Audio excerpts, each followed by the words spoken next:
সরকারের পতনের পর তার মন্ত্রী, এমপি ও প্রভাবশালী রাজনৈতিক নেতাদের দেশ ছেড়ে পালানোর হিড়িক পড়েছে। অনেকে ভয়ে দেশের ভেতরেই আত্মগোপনে চলে গেছেন। শুধু মন্ত্রী, এমপি নয়, বিভিন্ন অঙ্গ সংগঠনের শীর্ষ নেতারাও ভয়ে আত্মগোপনে গেছেন।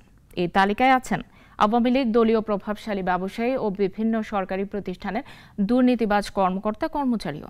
সাইফুল শাহিনের রিপোর্টে বিস্তারিত।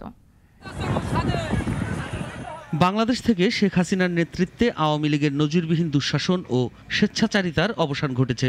ছাত্র জনতার অবিস্মরণীয় অভ্যুত্থানের মুখে শেখ হাসিনা পালিয়ে গেলেও ভয়াবহ বেকায়দায় পড়েছেন আওয়ামী লীগের এমপি মন্ত্রীরা।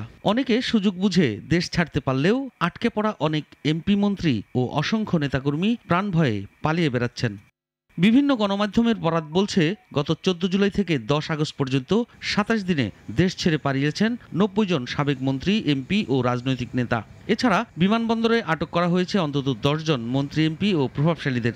বিমানবন্দরে এসেও পরিস্থিতি বেগতিক দেখে ফিরে গেছেন কমপক্ষে 25 জন মন্ত্রী, এমপি, রাজনৈতিক নেতা ও দুর্নীতিবাজ সরকারি কর্মকর্তা।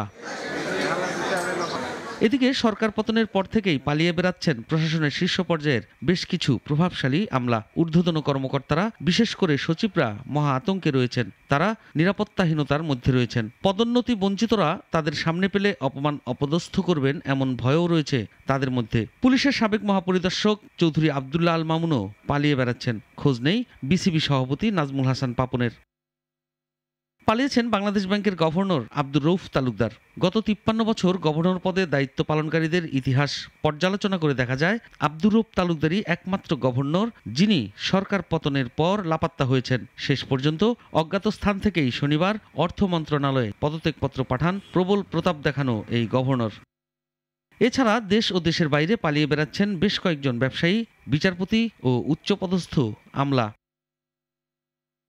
সাইফুল শাহিন, নাগরিক, ঢাকা।